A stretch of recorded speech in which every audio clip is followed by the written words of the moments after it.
call me a god. They call me a god. They call me a god. They call me a god. Let's go. They call me a god. They call me a god. They call me a god.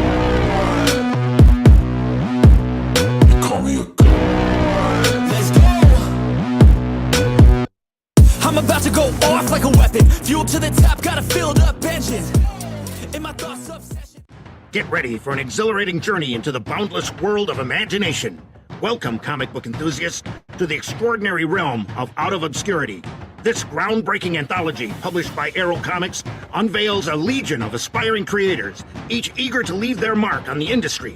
Prepare to be captivated as they breathe new life into obscure public domain characters, creating their own unique tales within the pages of this awe-inspiring collection.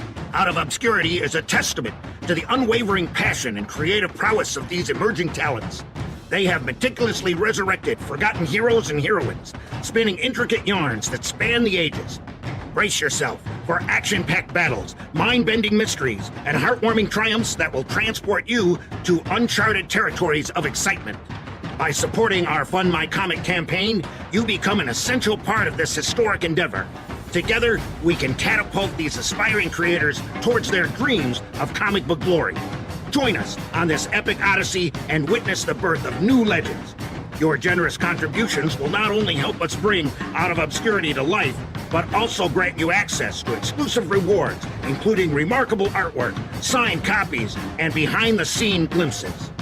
Embrace the spirit of adventure, for within these pages, untold wonders await.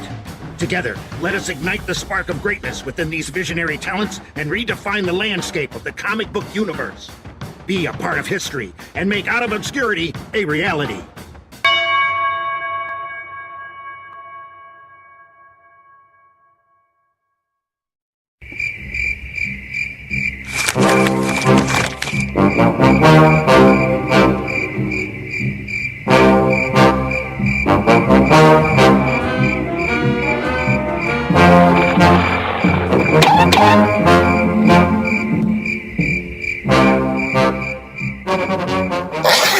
Hey, buddy, what are you doing over there? Put that thing away. Don't be a dirty birdie like this chump. Get your entertainment the safe and easy way by backing the Buckler Canadian Tussle. Live now on Fund My Comic.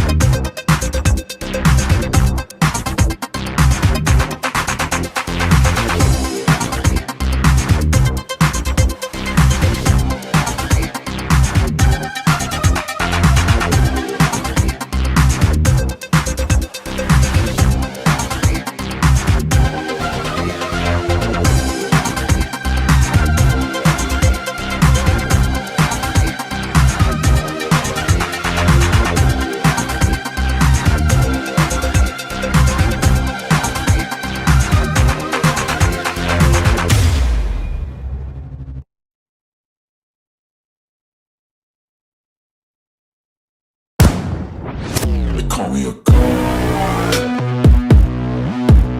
They call me a god. They call me a god. They call me a god. Let's go. They call me a god. They call me a god. They call me a god.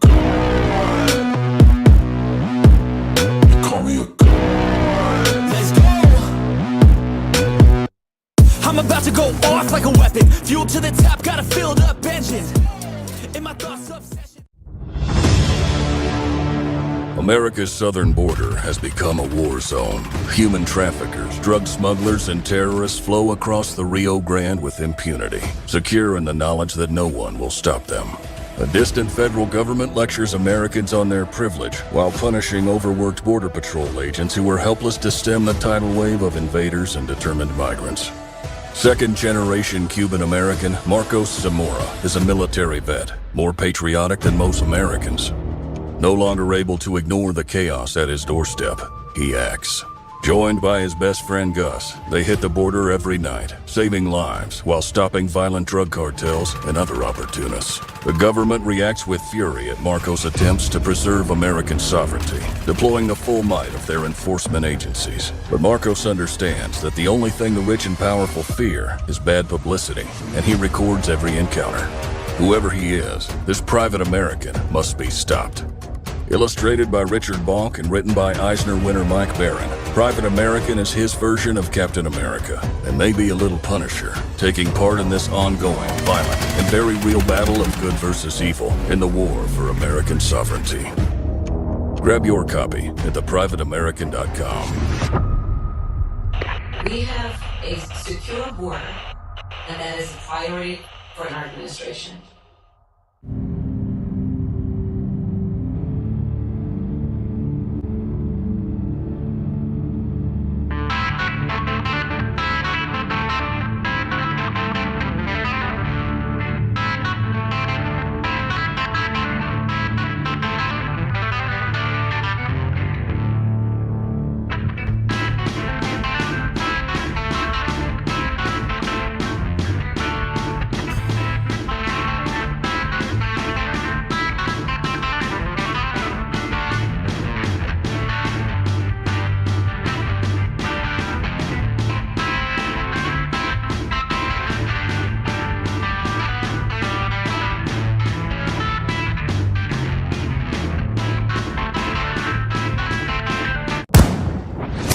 Call me a god.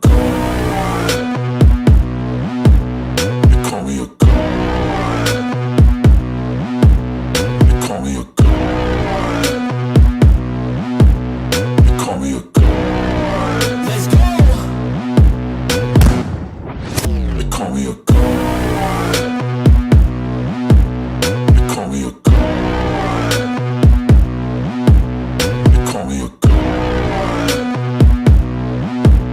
They call me a god. Let's go. I'm about to go off like a weapon. Fuel to the top, got a filled up engine. In my thoughts obsession.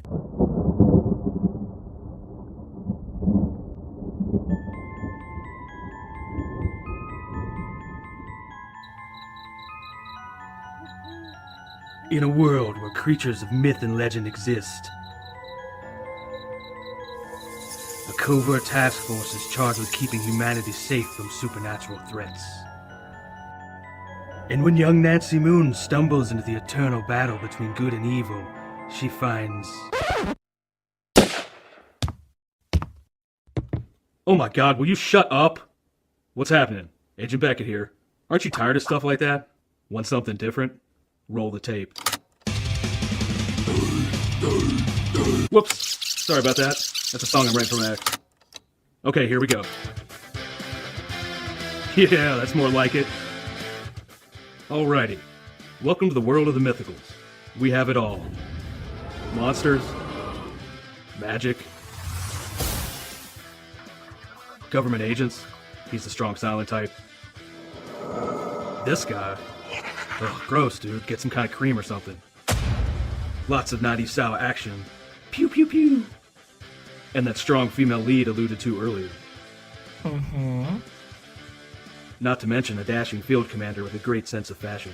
Look at those glasses. South River Studios presents The Mythicals, Issue 1.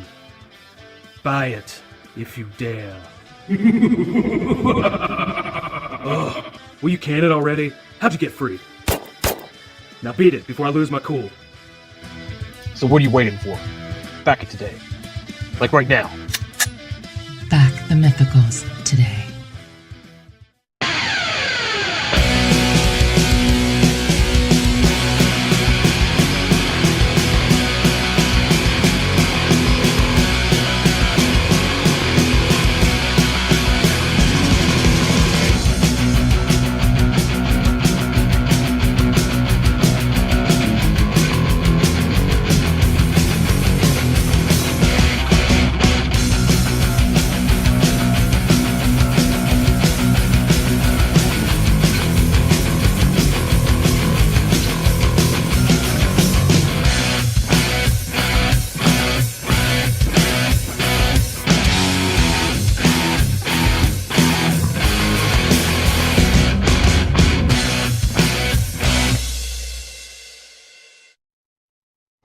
Hello. Welcome, Mark Brooks. Let's go. Bring it. So we're going to play a game here. Before you answer, we're going to play a game. The game is called Stupid or Liar. So either you were too stupid to realize what I would type was sarcastic, or you're going to say you didn't realize it was sarcastic and you're lying. So pick one. Stupid. Everything is stupid. Everything is stupid. I need to mark. Everything is stupid. Or they give you just time. Mr. Mark not to drop, but prefers to break the lies and the lies. He is mad all the time. He's still alcoholic or maybe psychotic. If you watch very quick, look at his singer from the sea. Everything is stupid. Everything is stupid. You must hit the mark. Everything is stupid. If you bother to run. 1, 2, 3, 4. Tell me what you do. Everybody's ruined. Strangers suffer. Everyone's stupid. Have it on mark. You used to be handsome. You want to crazy that Charles Manson. Called you an acid. Had the opportunity to question everything, including masculinity. He called you toxic, like a real thing. And that's not a story from a Disney employee. Disney employee. Disney employee. Disney employee. Disney employee. Disney employee. Disney employee. Disney employee. Disney employee. You look like teenage Nazi Santa Claus. I'm very much a Nazi, aren't I? Sure. Hey, you said it. Yeah. You said it. You called me Nazi Santa Claus before. I must be a Nazi. Listen, Ethan. Here's the deal. Everything is stupid. Everything is stupid. Ask it to mark. Everything is stupid. Or maybe just that. Bell Red, Moonshine, and Twitless. Stupid. Micah, Oz, and Liam. Stupid. Skyver, Ralph, and Klein. Veritas. Dave, Dollar, TJ, and Java. Stupid. George, Skip, and Chris. Stupid. Sheila, Summer, and Saggy. Dylan, Daria, and Vic. Stupid. Nasser, Doug, and Mike. Very stupid. Listen, sociopath. You narcissistic sociopath. I told you. I'm not debating you anymore. You want me? Come see me.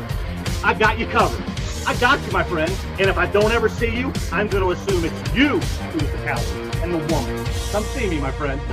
I'm bigger than you, dude. Yeah, I agree. I am. Well, I mean, not physically. That's not possible.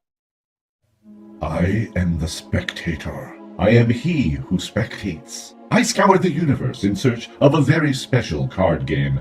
Well, I skipped the Crab Nebula because, you. But now my search is over. Ever wish you could share your love of comics and superheroes and collectible card games with your whole family? Now you can with Superpowered Smashmasters! It's your friendly neighborhood superhero parody card game. In Superpowered Smashmasters, or Spasm? Can we say that? Inappropriate. In Spasm, you assemble teams of heroes and build decks around what your heroes can do. And what is it they do, you ask? Protect the innocent? Stamp out injustice? No, we go find some rival heroes to smash. Yes, because that's what superheroes do. Tell them about the hero cards, and do it right. Each hero has a special power. They can benefit your team, or they can melt your enemies' faces. Right on. If your heroes smash all the other heroes, you win, punk. Don't call them that. The game's content is appropriate for kids. I mean, most kids. Not feral kids. Never hand your cards to a feral kid. Not if you want your hand back. This is a parody game, lovingly crammed full of comic book cliches and pop culture references. Because we're nerds. The content's rated G. I mean, it would be if people rated card games. It's a deck-building game the whole family can play together. Thanks for checking out our game. We're grateful for your support. Learn more about Smashmasters by checking out our gameplay video. Do it. Until next time. Don't say it. Excelsior!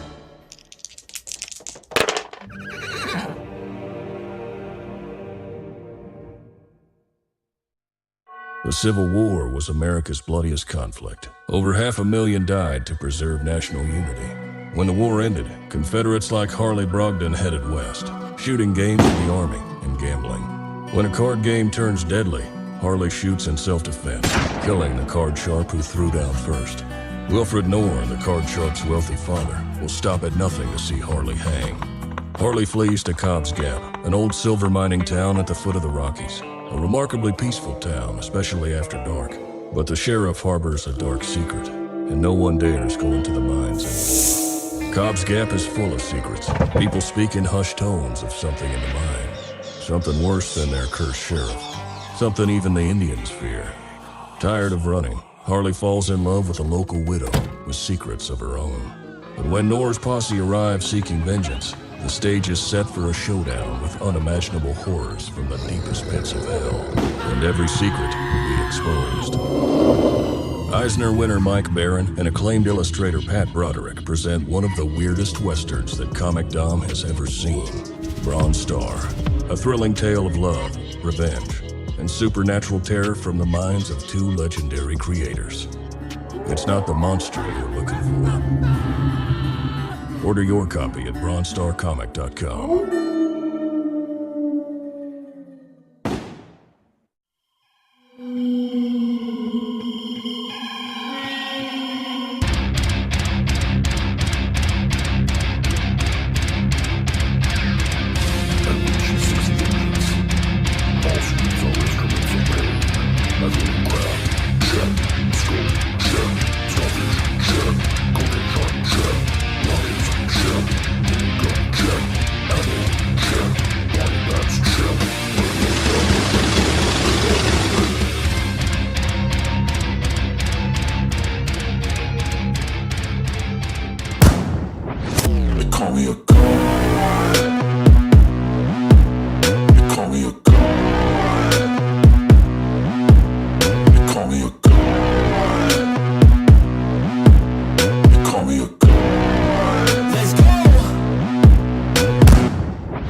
To the top, got a filled up engine. In my thoughts obsession.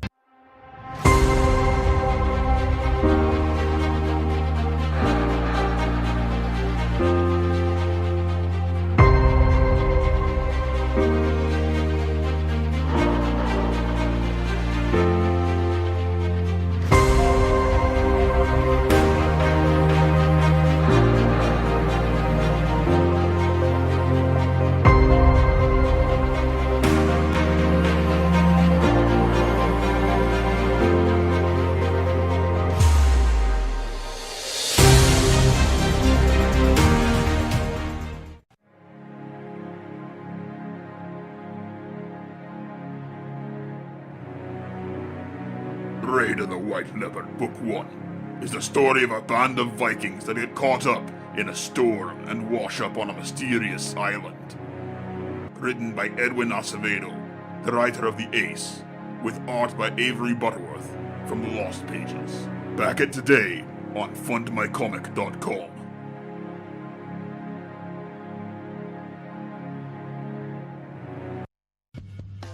The Immortal Mask, a 1970s superhero crime noir adventure that follows a retired soldier who is given a covenant interview with a death row inmate. What he learns from the interview thrusts him into Atlanta's shadowy underworld. He will have to utilize his military training to survive from being hunted for the information that could topple the most powerful ruling class in the city. This is not a pre-order or a crowdfunding campaign. Get your books now at denali's.com.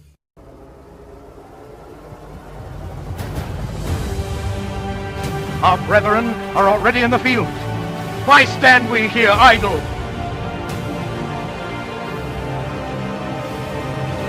What is it the gentlemen wish? What would they have?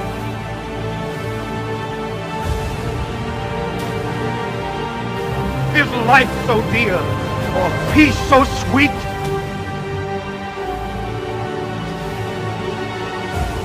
Has to be purchased at the price of chains and slavery? Forbid it, Almighty God.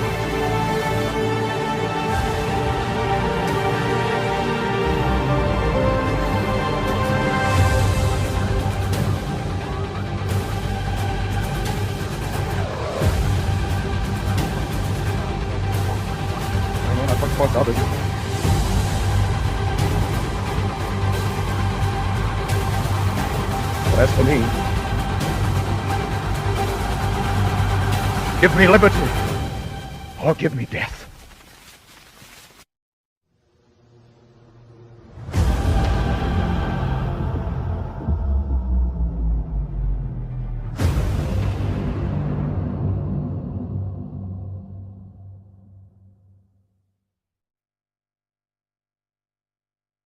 Get ready for an exhilarating journey into the boundless world of imagination. Welcome, comic book enthusiasts, to the extraordinary realm of Out of Obscurity. This groundbreaking anthology, published by Arrow Comics, unveils a legion of aspiring creators, each eager to leave their mark on the industry. Prepare to be captivated as they breathe new life into obscure public domain characters, creating their own unique tales within the pages of this awe-inspiring collection. Out of Obscurity is a testament to the unwavering passion and creative prowess of these emerging talents. They have meticulously resurrected forgotten heroes and heroines, spinning intricate yarns that span the ages.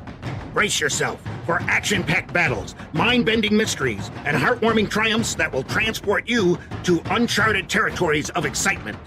By supporting our Fund My Comic campaign, you become an essential part of this historic endeavor. Together, we can catapult these aspiring creators towards their dreams of comic book glory. Join us on this epic odyssey and witness the birth of new legends.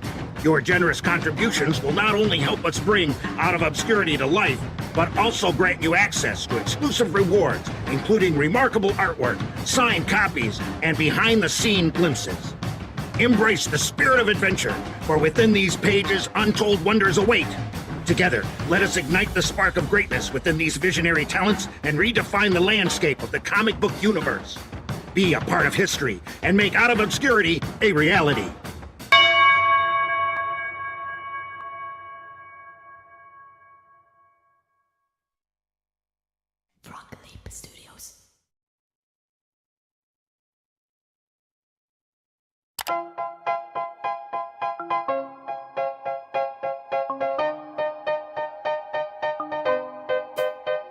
They say, oh my God, I see the way you shine.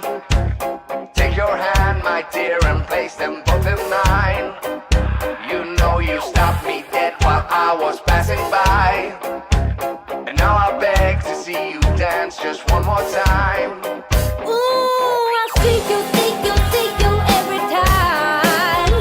Oh my, I like your style. You make me wanna cry. And I beg to see you dance just one more time. So say, dance for me.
I never seen anybody do the things you do before. Move for me, move for me, move for me, When you're done, I'll make you do it all again. So they say, dance for me, dance for me, dance for me, I never seen anybody do the things you do before. They say, move for me, move for me, move for me, And when you're done, I'll make you do it all again. Yeah.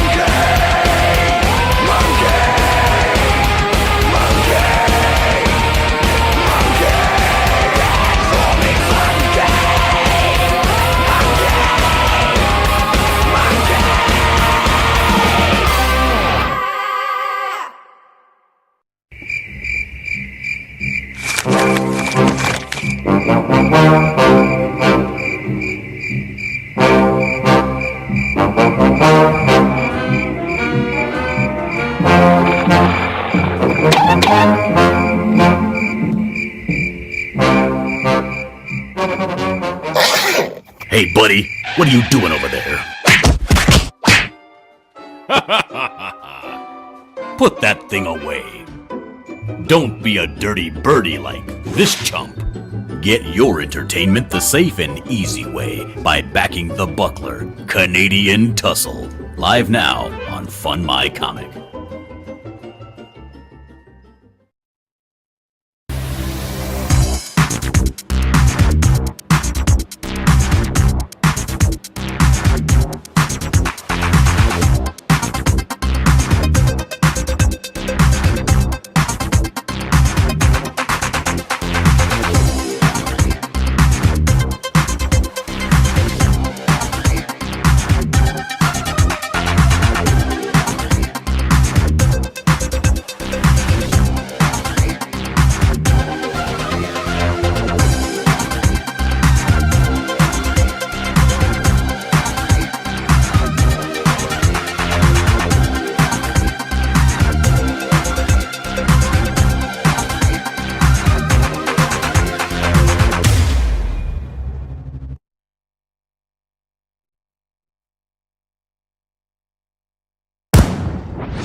I'm about to go off like a weapon. Fuel to the top, got a filled up engine. In my thoughts obsession.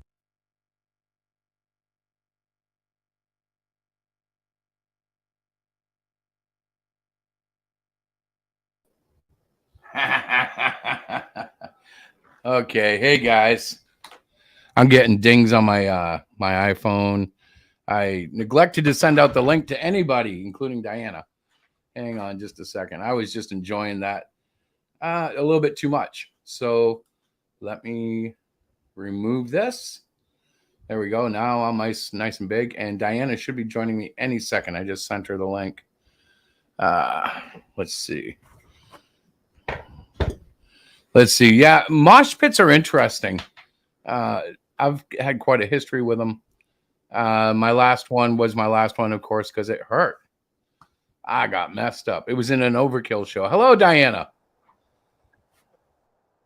Are you muted or? Oh, wait. I almost heard you. Hold on. Wait. Yeah, you're roboting hard. Yeah. Okay. Here we go. Is that better? All right. Sounds a bit better. Yeah. How you doing? I'm good. I mean, holy cow! I'm like, wait a second. I'm sitting here. I'm ready. where's my link? And I'm Facebooking you because you normally send it through Facebook. And That's then I'm true. texting you, and I can hear him going, like, somebody's texting me. I'm like, it's me. It's Yeah, me. I got a little caught up in the pre-show. Sorry about that. No, Don't Melvin worry. 3 was in there, bro. You must have come in late. It definitely was in there. I don't forget my Melvin. All right, man. So, like, That's weird. without further ado, because we haven't had many opportunities to do this, but check this out, babe. Okay. $449. 14 I'm days to go. excited. I can't believe it. I seriously am like, what? We are so blessed. Thank you. Yeah, we are, and we're learning things along the way. That has stepped up and has taken a shot at Cyclopian. Thank you, thank you, thank you from the bottom of my heart. Thank you. So Yeah, yes, you keep roboting. By the way, are you using your regular microphone or your? hold on a second. All right, is that It's better? horrible. Is that better? Well, yeah, but then it just it'll bubble out all of a sudden. I don't know what it is. I didn't have my my big mic here. So Yeah. folks, I want to tell you all this is the new variant cover. Yep. And this cover was by request of somebody who donated to the campaign. Mhm. And I reached out and discussed it with them, and they turned out to be Captain Aura fans. So I was like, well, and yes, it's popular. Captain Aura actually has a following that we'll have to explain someday. And I didn't realize putting them in the preview like this because I wanted to show the sequential art. Right. But that actually brought up some people who actually know the guy in terms of the history that he's had in the past. So Cyclopian is getting a lot of love. We're really appreciative. We're looking forward to hitting the $500 mark because then we get the exclusive Cyclopian metal card. Yes. And then we have to announce, literally, we have to announce tonight the $1,000 thing. And I was thinking about doing pins at this point, but I'm not so sure. Like, what if we did another exclusive metal card? Well, we could. I mean, we have the card sets that are on the actual. Well, we definitely have the ability to order them on demand. Yeah. We can create whatever one we want. Right. But don't you think Captain Aura might deserve a card? With all the love he's getting, I'm like, he deserves a card, man. I suppose. I'll have to draw something nice and try to get it by my editor. She's sitting right here, right? Yeah, I know. I'm trying to be slick. But with 500 being right around the corner and 14 days to go, we should have one set up for 1,000. So I'm looking for some guidance tonight. How are you giving these numbers? Because he comes up with all these campaign numbers, like money. Oh, you mean how did I come up with those stretch goals? No, how Okay. did you 1,000? Well, Why? it's easy. It's easy. I'll tell you why. Why? Okay, so my first one was 250, right? Got it. So then I doubled it to 500. Yeah. So then I double it, and that's 1,000. So then I double it, and that'll be 2,000. And if we're so blessed to make 2,000, I'll double that to 4,000. So your method of madness, you double the stretch goal. So 250 we're at 487, you said? No, we're at 449 right now. 49. So we basically need a couple more orders. So 250, then you went to 500, then you went to 1,000. Gotcha. At any rate, we are I think we're stunned. We're like, what? We still have 14 days and we already made. This is such a good feeling coming off of. I'm going to tell you guys, I wanted to talk tonight specifically about how we make comics cheap. Mm-hmm. But part of the problem is making them cheap means we haven't really invested in marketing enough. We haven't done our homework there, mostly because we've been creating. We're a very small, small operation. Yeah. So like this issue, I wasn't very confident in because Man Guy failed totally. Mm-hmm. And I already have 6 almost done. So 6 is guaranteed. But I was like, Diana, if we don't see some energy here, I know. we might have to think. Seriously, we were talking about do we start doing commissions? Maybe we do superhero greeting cards. Maybe we do kids books. Like we were looking at other possibilities because we want to get our work out there, and there are other ways other than just exclusively comics, as much as I love them. So it's breathing life into my thirsty soul, which was truly dried up with Man Guy's failure. Yeah. And I blame Man Guy's failure entirely on myself. I don't want anybody to read that, twisted, but when you fail at a campaign, there's a unique empty part of your soul that comes exposed, and you realize like it can happen. And I think other creators can relate to that. People who pour their heart and soul into their characters, into their stories, and to have it like you put it out there, world, look what I've created, and it just sits there. The world goes, good for you. But here's the thing, as the editor in me, nobody even bothers to look at it and say, hey guys, you like suck, stop doing it. Like nobody even says that.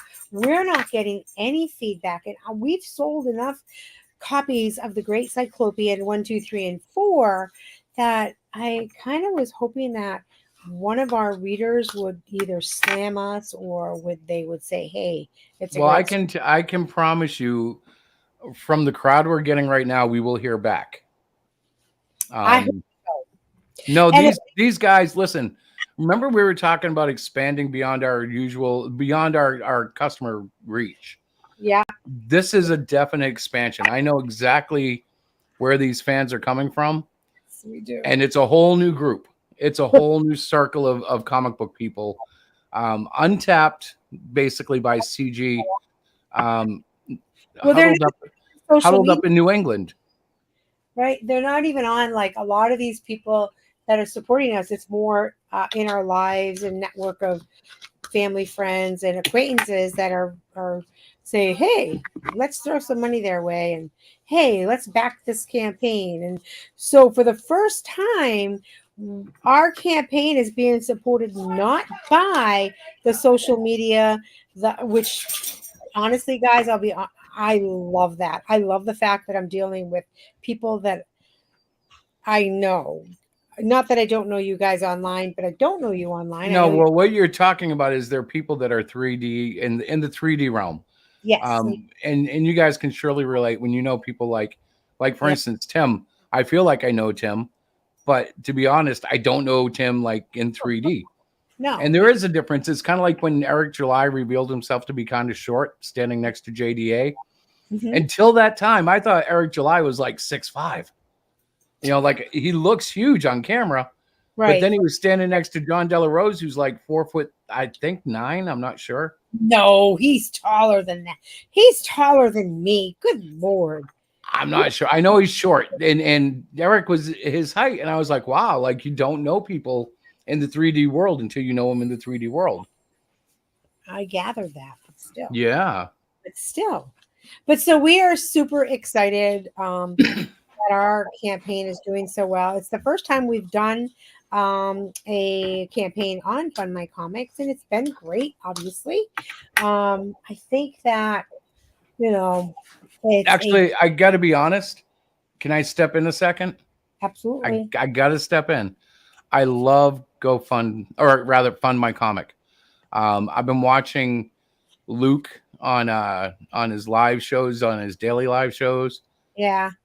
And there's just something great about knowing that the guy behind the crowdfunding site is there.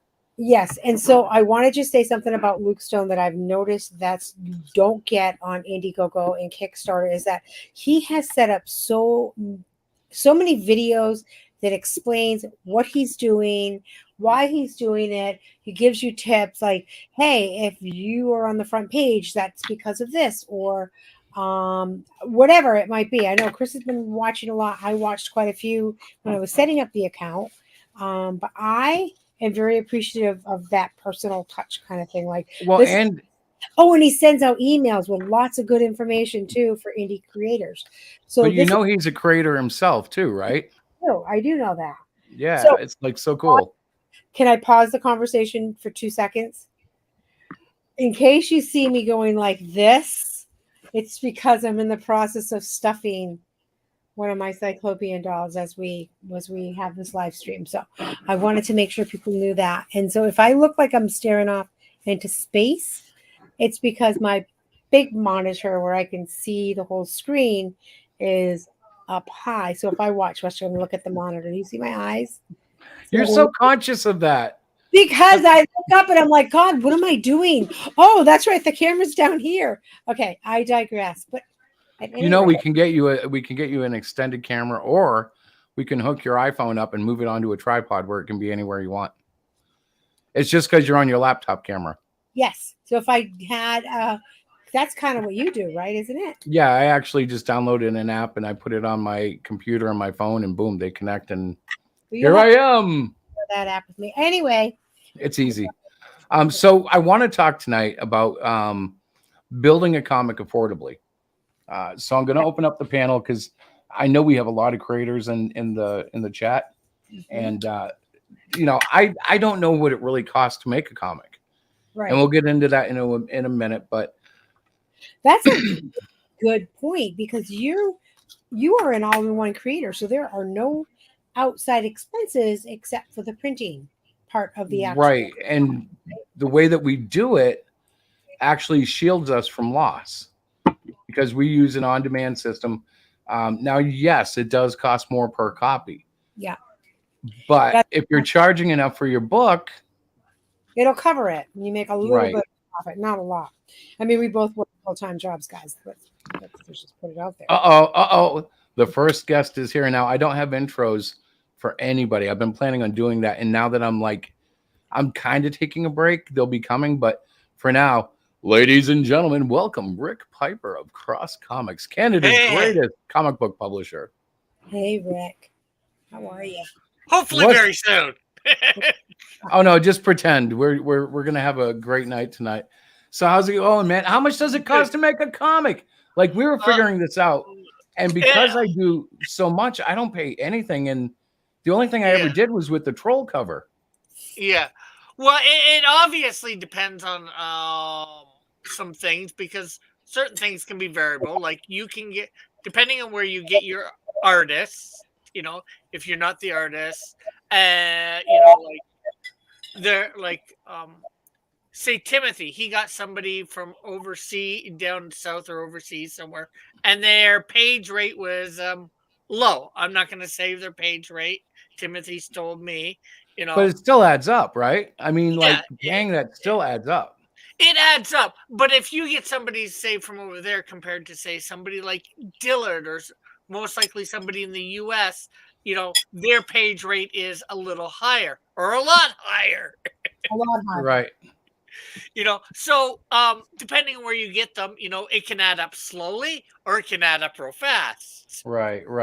Well, I know You're Go ahead, talking, Diana. I'm sorry. You're talking about if you have a creator that is really a writer who is writing his own book but needs the artwork. What happens if you have the opposite? Like, what happens if you have somebody that has an extreme, you know, they're gifted artist but can't write for the life of them? You know, what do you do then? The same thing. Yeah, you'd probably have to hire a writer, and you'd probably be working with the writer a little bit more than you would work with, I think, an artist. Right, probably. That would make sense. Ladies and gentlemen, we have to welcome Terry of Mighty Geek Studios. Oh, dude. And again, I think, although they're equally important, I think writing is a little less costly than paying a writer. Because usually I would say it takes a little less time to write a comic than, you know, draw a comic. Right. Well, that was another part of this whole thing that I was thinking about, because if you're a writer, right, you can spend like a lot of time promoting that book, whereas if like you're an artist or both, in both positions, there's a lot more constraint on your time. Yes. Yeah. Like EVS, I'm kind of amazed. Maybe that's why it takes so long to do a book, because he's also streaming, and I'm like, wow, that's a lot of energy, man. Yeah, but the thing is, with EBS, yes, he's streaming, and that's partly why, because he's not completely focused on drawing up his book. Not that I can say that I've been, but like if I'm putting a due date out there, I want to make sure I'm trying to meet that due date. Yeah. Doing Well, my that is best. one thing about this book with Cyclopian. Oh, Diana, I muted you while you were using your bowl. Sorry. I'm sorry. Yeah. It's okay. Yeah. And then, sorry. Go ahead. But Cyclopian is done. Yeah. Cyclopian 5 is like, I'm not even doing, like, there's nothing left. Like, I already let it bake. Yeah. It's been sent to the press. We're getting advanced copies soon. Yeah. We'll be in Because we're Thursday. getting them in time for the show. Yeah. We have our Plastic City Comic Con coming up Saturday, actually. The 19th. And there's the other couple things that you could have expenses for: a colorist, depending on Yep. whether yours is black or white. Exactly. Also a letterer. Yeah. Even an editor. An editor. Yeah, could an talk to. editor. Yeah. It's so important, and I feel like a lot of indie comic creators forget that part, but that's what No, it's not a forget. is See, your- an editor is like the final touch on a sandwich. But if you're Yeah. hungry, you might take like True. a couple of old pieces of bread and throw in some bologna and cheese and call it a day, because that's all you have. Yeah, and then it depends. There's actually, I'd say, different types of editors too.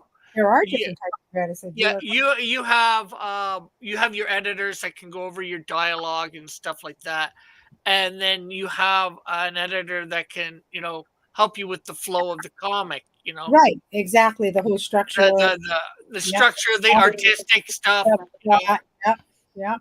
All that good Oh, stuff. I have long considered bringing in my daughter as an art director, but her candid criticism has really helped. Yeah.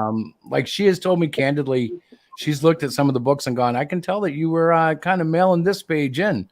And I wasn't, and consciously wasn't, but then I looked at it, I'm like, oh, she's kind of right. So now I'm putting in more detail. I'm not going to EVS detail. Sometimes I think he overworks the panel, but that's fine. That's his stuff. But I'm putting in enough detail so that like a building looks like it should.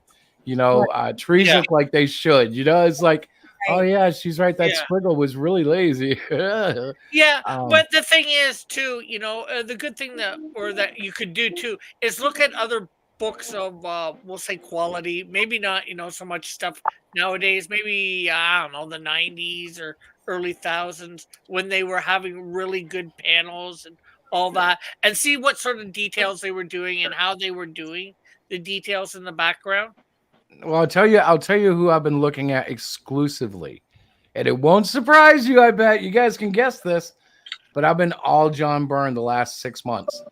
Well, not 6 months, maybe 3 months, which is not uncommon for me. I go through Byrne streaks, but lately, I'm just looking at just like you're talking, his page layout just makes me want to like drool. Yeah, but He's also I'm incredible. talking about the detail for maybe background or stuff like that in a panel. Yeah. Some Go of look these, at old Johnny, man. Nothing beats. Well, obviously there are more detailed guys. Yeah. But John Byrne just had. Terry, back me up here. Did John Byrne have good backgrounds? I'm not doubting other than the fact that he got into comics trying to revive Canadian superheroes. I thought you were going to mention the snowblind thing that he did when Alpha No. Flight. He had like 8 pages or something like that were all white because she had a blizzard. So he just did a drawer and he put dialogue in it. It was so great. He just dialogued the white page. I remember that, and it's been copied several times. Yep, but he got It was away copied with it in first. Green Arrow Year 1 Yeah. for the I Blizzard absolutely scene. love it when that happened. And like, in a way, I felt like I had been robbed, but I also felt like I was part of something special because it was John Byrne and he got away with it, Yeah. But sometimes the details are, it's not the ink details. They're a bit, it's the colors, because, sometimes, They do details or lack of detail with the colors. Like if you're doing a tree, you don't do every branch, every leaf, Yeah. in the look. You just do a Well, big. honey, do you remember the name of that Australian guy? Oh, we were next to him at a show. His name was Brandon. I can't remember right now, but however, he was a super detailed, like Alex Ross type of painter, and he had done work for Disney, and he had done work for DC, and he had a lot of DC work. But he was telling me his biggest problem was he would paint these backgrounds so detailed, and nobody ever noticed them. Like he's showing me stuff. He's like, all right, now look at all these balconies, and look how each balcony has a different set of things on it. And he's showing me all these details, and he's like, and no one ever sees it. No one ever bothers to look. Yeah, because everything. Well, if it's Disney, it's going by too fast. If it's a comic, you're not concentrating a lot on the background. Although Well, yeah, even in the pinup form, like I could obviously see it all there, but when he first showed it, my eyes were on Catwoman, not on his backgrounds. Like I never noticed it. He's like, look down there. I'm like, what? Yeah, and I actually like to have a fairly decent background. A lot of people did just like a basic color behind people in a panel or whatever. I don't really like that for a background. I like some sort of scene. It works sometimes. You gotta be like, if you set it up right, like I'm becoming really aware of the setup scene, like when you come into a place, you gotta show like the long shot and zoom in a little, back up a little, come back in. Like I'm playing all these games that I've learned from watching videos about cinematography. Yeah. And it really, if you set it up right, you can get away with a color panel. But if you do too many of them, it detaches, and then you have to reestablish again. And it's like, I have a scene like that in issue 6. Well, a couple of pages, there's a battle going on. And because I have a lot of the action flash lines, you lose track of like the basic background. So when I come back, I have to do a long shot. So you reestablish, yep, they're still in the yard, they're still fighting. And I thought that was a little bit of a waste, but I let it go because it had to be done. Sometimes you just have to. Sometimes you do or you don't.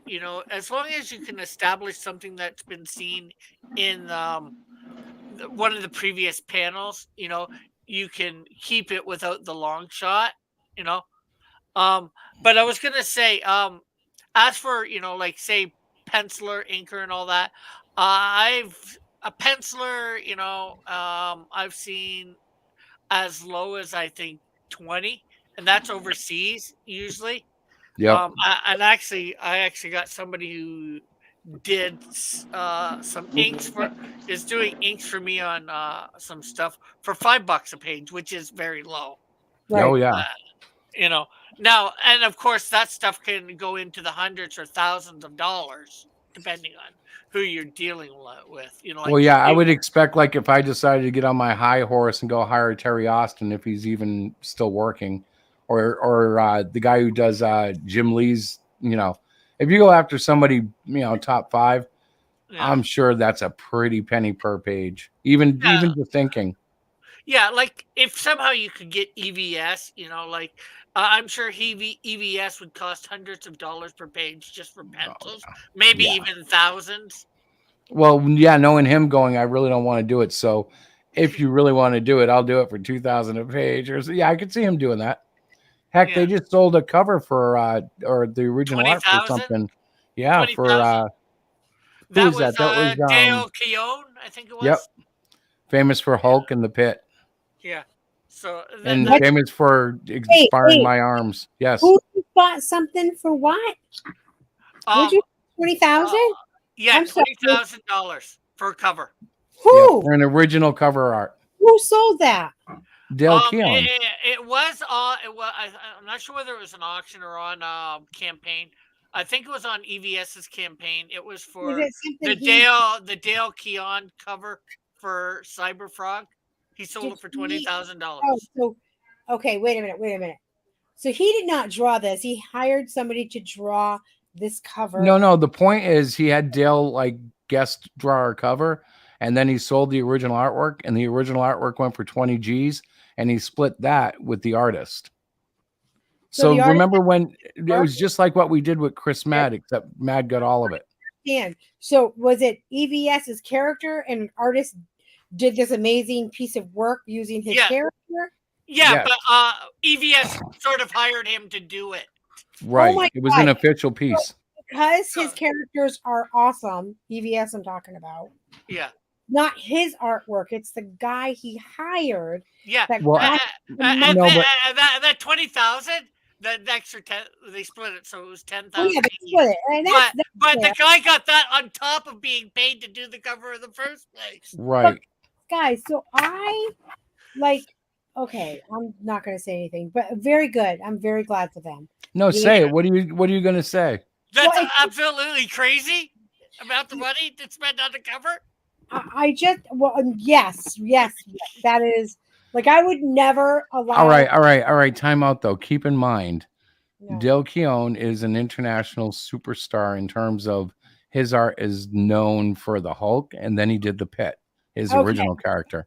I can tell you that Dale Keown has influenced the way that I draw shoulders and chest muscles and my elbows. He is he's almost bigger than EVS, basically. Yeah. No, Or he's as big as EVS, we'll say. right. The problem with him versus EVS is EVS has actually put out some stuff without a publisher behind him, and I think Dale is basically you had to have a publisher or a co-creator help him with the crowdfunding, or maybe not help him, but that's how he's done it so far.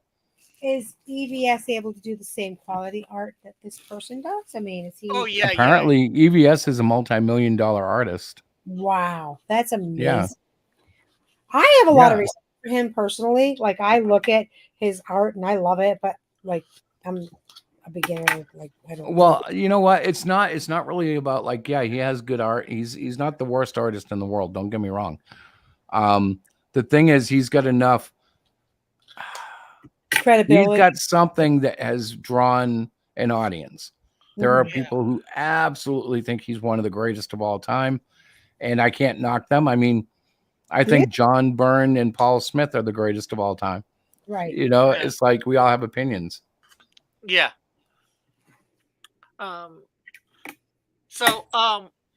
Then I was gonna go. Colorists can again range similar, but they're usually a little less than your pencilers or inkers. Right, but if you get a top line colorist, yeah, you it can could cost still you a pay- fortune. Yeah. Diana, what's wrong? I killed What- a film with my pencil. Oh.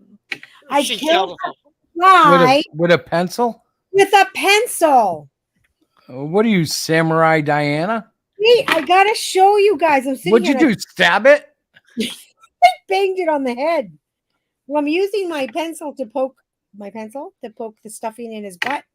And look, I am like so good. I'm showing it to you. It's on a napkin now because it fell off the pencil because it's stuck. Can you see it? Yeah. Yeah, he just fell onto your computer. Ah! I got he flew off that napkin. I got fly guts all over my keyboard now. Holy crapperoni. Yuck. Did you guys get a good look at it though? No, we just saw a black dot that was like seething and dripping guts. Yeah. It was bleeding out. Yeah. Okay, So, I have- yes, wait, hold on a second. Hold on, guys. Can you see it now? Okay. Yeah, we see it. We saw it earlier. Hang on, let me make you bigger. Okay, wait. All right, ready? Yes. All right, hold on. you're full screen now. Oh, Can yeah, you we're gonna, he's trying to get away. saw- He's trying to get away. Oh, that's just because I'm trying to look. There we go. I can see his arms moving. He's going to try to bite you. With the tip of this, I cannot believe I got it. Well, he was looking at me, and I'm like, "What are you doing?" All right, I'm sorry, guys. Go ahead. So yes, So you stunned him, you charmed him, and then killed him. I did. Yeah, I looked at him. Yeah. I looked and winked. Ha ha ha. So for us, though, the only thing we have to do is produce a book. Now, I'm not paying myself anything unless there's a profit, and I'm paying on a on-demand thing. So if I sell one book or 1,000 books, it's little difference to me. Yeah. Yeah, you're not making kind of money. Hey Tim. Well, none of us are really. Yeah. Well, if I but- sell 1,000 books, I'll make some decent money. But selling, 20 books by the end of a campaign, and especially with stretch goals and stuff, and like this is the first time we've had to think about 2 stretch goals. I'm like, yay! I mean, I like I said before, like well, I'll use myself as an example. Melvin one didn't fund, but I still sent out books. Even if you don't fund, send out the books anyway because you're still. Well, building as up. long as you get the money, depends on what type of goal you're going with. If you have something where you get the money, Mhm. like or if you go all or nothing and you don't get the money, you can't send out the books. Right. I did. Yeah, but you got the money. You got. Oh the money. yeah, that's right. I think it was fixed, not flexible. No, you went flexible, not fixed. Yeah, I always get those mixed up. But still, I like think- the flexible, but like the only problem with flexible is I found people think that you might run with it. Yeah, I because know. there's heard I was that too. watching videos and I'm like, oh man, I would never run with it, but people think that you might, and it's like, oh, That's Yeah. stupid. That's stupid. But once you start to establish yourself as somebody that won't run with it, you've put out enough books, Chris. That I think most people you would, should beat that reputation, yeah. Well, but I will tell you. Go ahead. Sorry, I didn't fully fund, but I still sent up books. Why? Why by the second book did I not have that reputation? Yeah.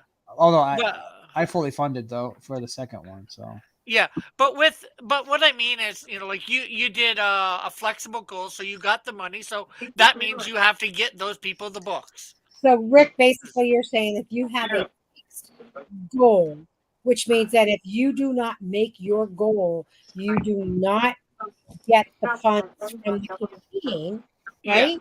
Yeah, well, if it's a fixed goal, like Timothy went flexible. Right, but if you decide that you want to send out your books, even though you didn't get the money, and you just basically or all the money, anyways.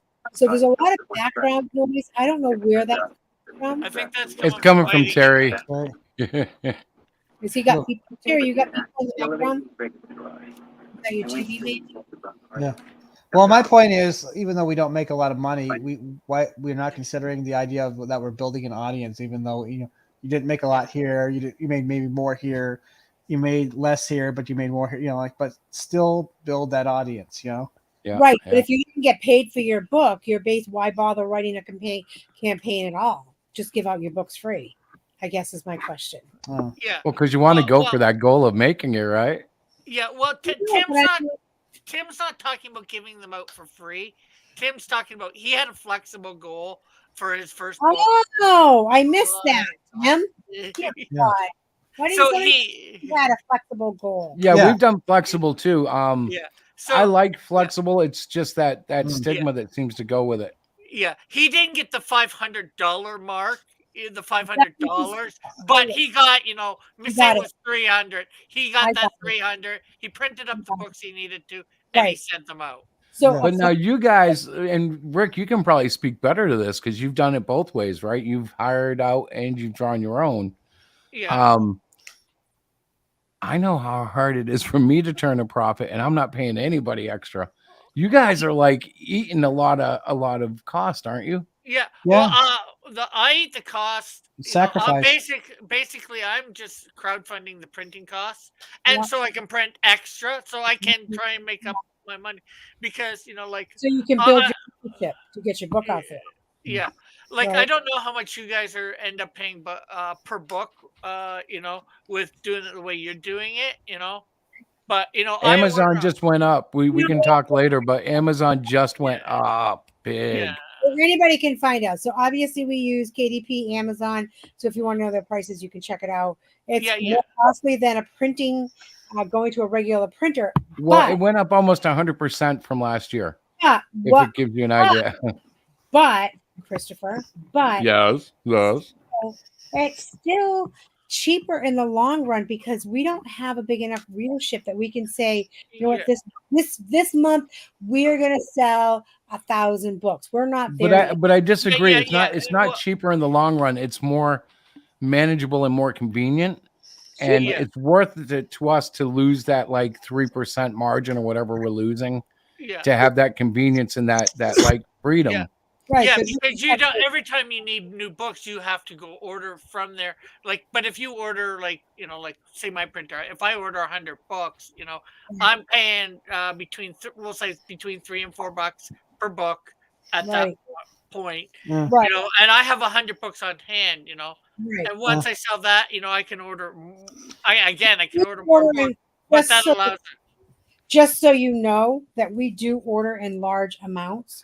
So Yeah. when we order We in, have to too for the shows. We always have to have the books on hand too. those are for Yeah. crowd So control.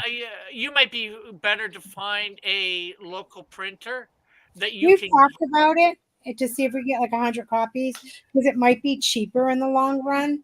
I just haven't found somebody that I feel. You know who I want to look at, and I want to mention a shout out to them because we use them on a lot of different things. But Ready Comics out of Arizona says they do on demand comics. Books now. Yeah. Yeah, so I'd like to look at their.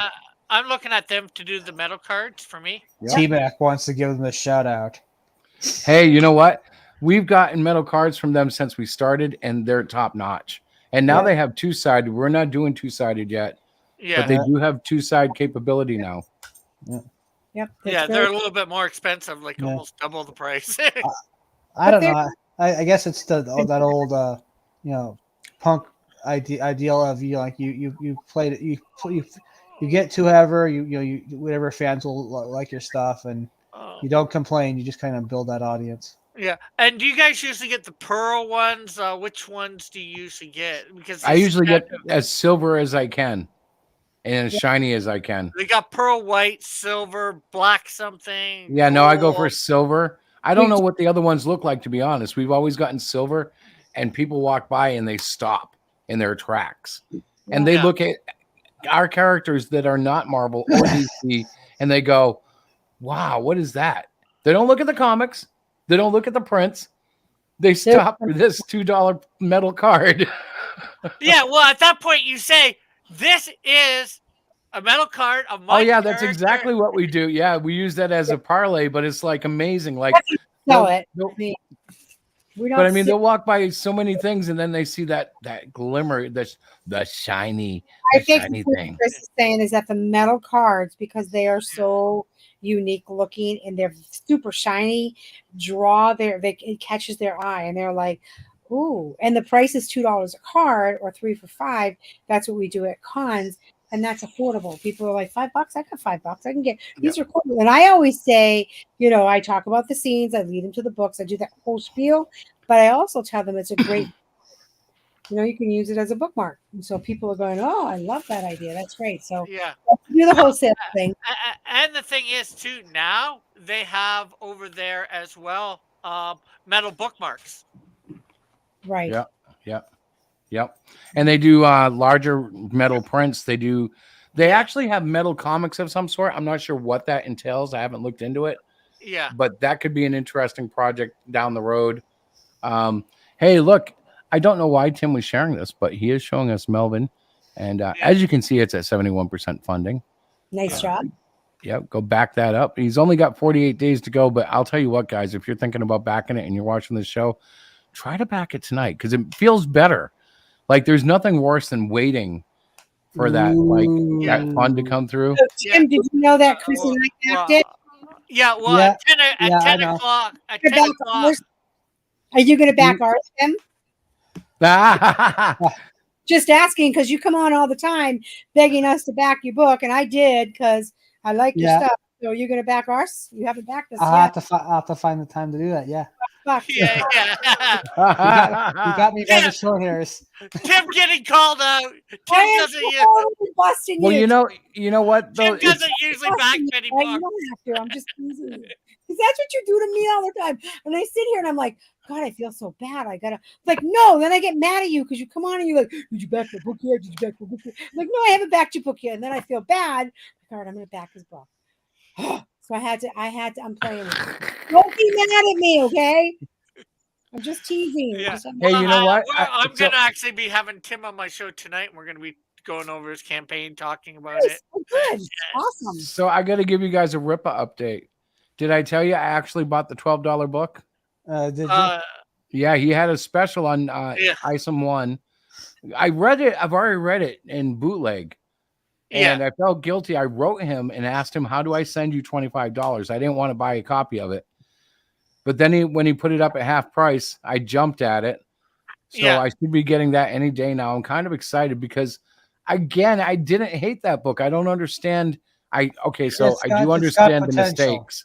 Well, unfortunately, it's people that just want to nitpick and cause grief over stupid. Well, at this little point, I feel bad for him because like these critics of his have gone over every dot and tittle and color, and I'm like, okay, yeah, there's a lot of mistakes, but you know what? I know what that feels like, and yeah, really, he's gonna do better.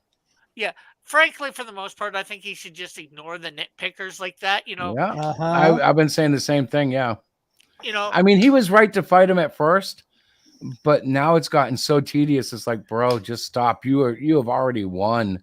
Yeah, Like, yeah. Well, I don't think even at first he should have acknowledged the nitpickers, just because he got $3 million. Talk to somebody that's actually doing a decent, fair review of your book. Like I think I did a fairly fair review of it. I'm gonna pipe up now. So the man got what, over $3 million for his book, Yeah.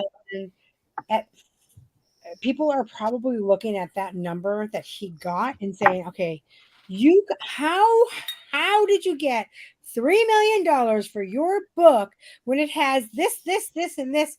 That was not cool, not good, not whatever. I don't know. He's just good at the game. That's all. Yeah. Well, yeah, that's the thing. Like, if you really want to know how he did it, he's a salesman. Following too, doesn't Yes, he? he does. He has a great platform already made that he did, Platform guy.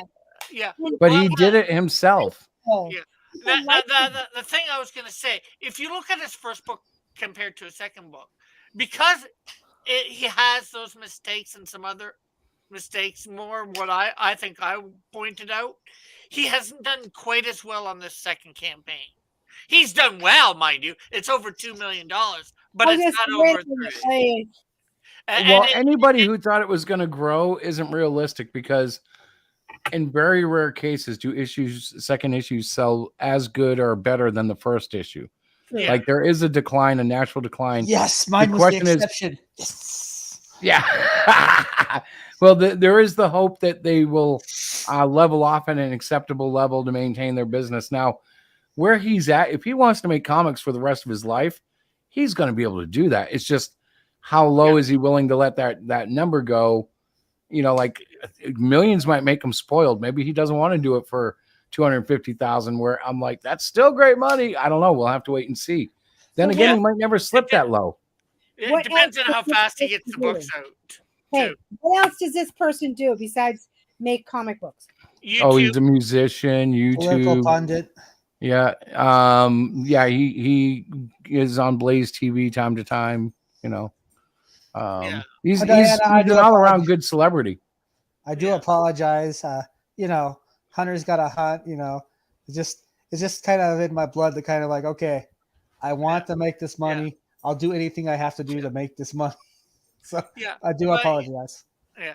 But take me for instance with the book. It was the first one. It was all right, but I paid in Canadian funds, with the exchange rate, I probably ended up, it was $35, probably another 25 for shipping at least around there. So that's what 40 plus 20, $60. Put that into Canadian funds, you're looking at $70, $80 that I put out for that book.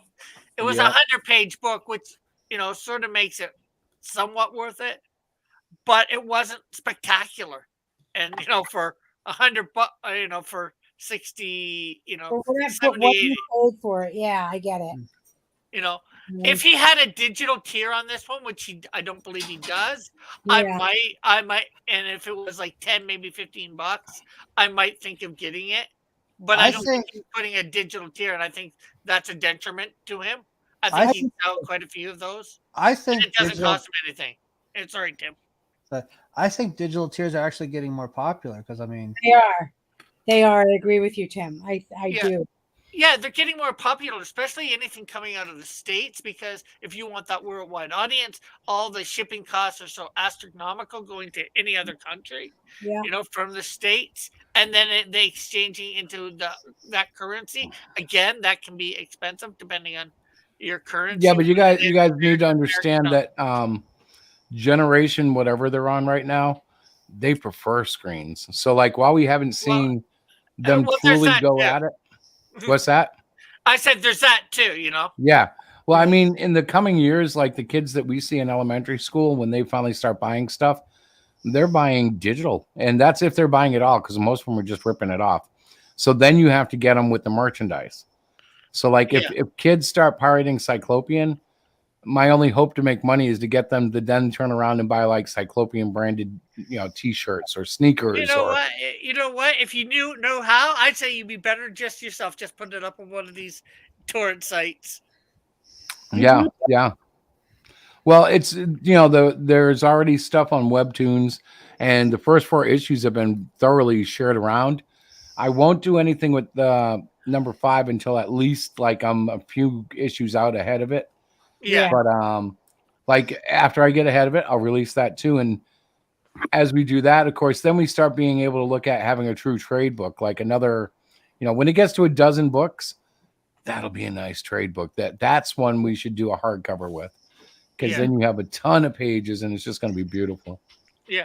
But what was I going to say? To get sort of back on the cost of comics, makes Yeah, man. And so, if you get as low as $20, like Tim was able to get from somebody overseas, say your comic is a minimum of 20 pages, that's 200, 400, and that's US again, prices. Yep. So there's $400. That was that just for pencils or pencils and inks, Tim? What was? I was The person that you got for $20 a page. $20 a page. That was just for pencils. Okay, so then No, pencils and inks, because he inked it too. Oh, okay. Still though, it adds up. Like that's what I was saying. Like when we're so small, like I had someone ask me, "How are you making any money on $100?" And I was like, "I'm not. That's not the point. That's not why I did it that way." Yeah, I did it that way because I needed a confidence boost and I needed to make my goal. Darn it. Yeah. Well, technically, depending on what you do, you could make a little bit of money, not much. Like if you just print the exact number of books you need, do everything to almost the exact of what you need. Yep. You could on $100 for 6 books. What? Yeah, you 7 make books. a little bit of money. Like you can you have a small profit margin. Yeah, you could probably make $10-20 on that at least. Yeah, enough to like get a burger while you're shipping it out. Yeah, then you have to factor in. You talk about just selling the books, but okay, here's the business part of it. You don't really make any money at this point, even if it looks like you're making $10 or $20. Because you're not paying yourself for your work, your time of work. We're paying ourselves for our work. We may be covering the cost of the book and the shipping, and pretty much that's about it. But honestly, that's where we're at right now. We want our story to grow, just like you guys want your stories to grow, and so kind of how it is. We're not saying, "Oh, we're making this money and we're going to quit our jobs or anything like that." God, no. Not yet. Yeah. Not yet. So if you're doing it out, like I said, $400 just for pencils and inks. Then a colorist, if you're going to get it colored, is probably at least that. So there's 800. Now I have to ask you something, and it would be better if he was here, but he's not. Is Dillard doing most of this stuff himself? Dillard does everything himself for his book. Right. So except for maybe the lettering, he might get somebody else to do that. Okay. But letter I've heard is like $10 a page. Yeah, lettering is of all of it is supposed to be the least amount of the least costly. So there's another 200. So right there, that's about $1,000. No, that's not including You have the book created. Exactly. So it's not a money making business, folks out there.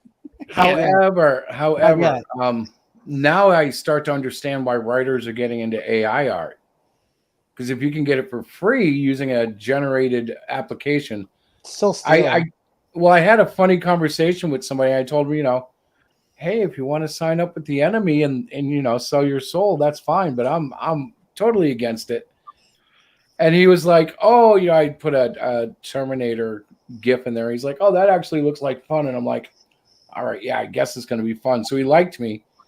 I guess we're friends now. But like, I was like, no, I'm serious. Like, AI is going to be a soulless trench where anybody can throw stuff together. And I think, it might get there at one point, but like I said, well, I've tried to create the Canadian Shield, just the image of him. One time I went, because everybody was talking about it, it's a hot topic. For me to actually have a good say on it, I figured I'd go test it out. Right. Right. How can I say anything about it when I haven't tried it? You haven't tried it. Yeah, exactly. That's a good point. And it didn't even come close to making the Canadian Shield, like I said. Now, maybe you have to get a little bit more detailed of a description that I was doing. You almost you'd have to be a writer, I think, almost to do it. Or, to maybe. And, but I haven't gone back and tried to do super detailed stuff, there was actually a couple pictures that it produced that I actually liked, I've got them saved, on my computer. It's like, but it might get to there at one point to where you could really use it for a comic book, but it's not even close at the moment, in my opinion. well, the guy that I was talking to, they are doing some sort of publication with it. Yeah. But we were friendly enough. Like, I was basically telling him, yeah, you're selling out to the devil. And he was basically going, yeah, but I'm making my own books. It's so cool. I'm like, all right, whatever. Like, I'm not going to judge the guy on that, but it's like the market for hand-drawn stuff is going to either disappear or increase, right, or explode. I think it's going to explode. I think people are going to want, is this an AI-generated book, or is this a real artist behind it? I hope you're right, but too much of the music industry has gone digital for me to believe that. It's so crap. Vinyl's highly collectible. Yes, they are. You're right, Tim. Yeah, and so again, with so that's $1,000. That's without printing and shipping and all that. Now, a lot of people are using Wellspring, I think it is, or Comic Spring or something like that. For for their printing. There's a popular. I can't remember the name of it. There's Mixum, which is pretty good. Yeah, I've used them. I use them. Mixum. I know. I'm now using a printer in my city. Actually, I need to get them to get things slightly better for the printing, but go kick his butt, man. Yeah. Like I got my T-shirt from him. I'm working on getting T-shirts on my website. I've got like 11 different designs.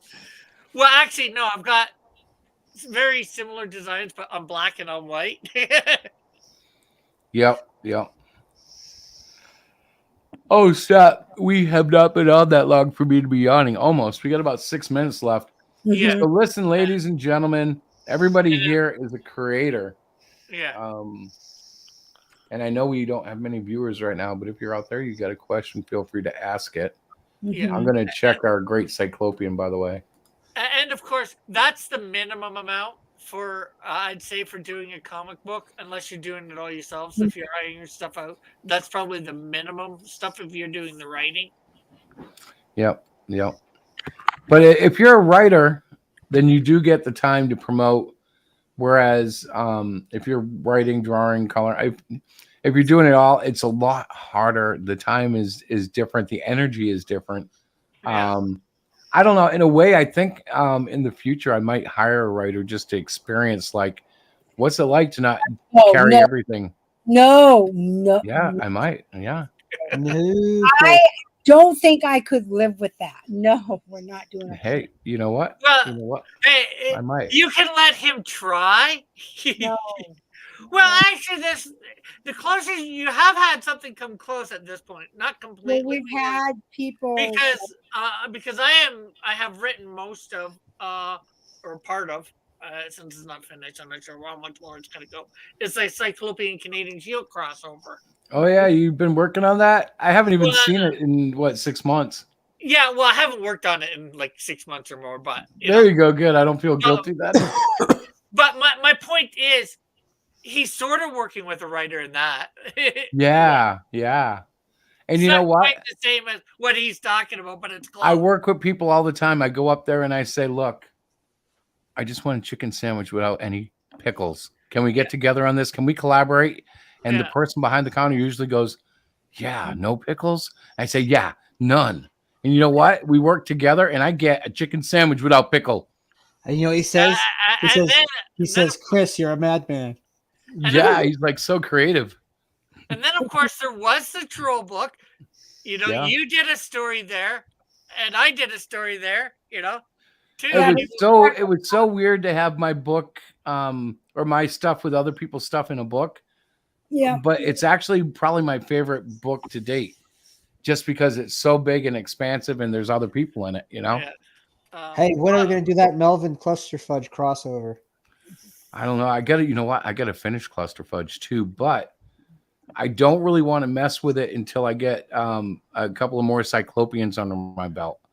Yeah, I think that I neglected the character too long, and bringing him back it feels good. It's like the death of Superman when DC brought him back. You know, like I hadn't done an issue since 4, which I think was last August, and here's 5, and people are like, "Oh yeah, you're still doing that? You're only on 5," and I'm like, yeah, I was doing other stuff. I don't tell them, yeah, man, guy just totally, bombed, but I took a whole year to do that. It bit the fat one.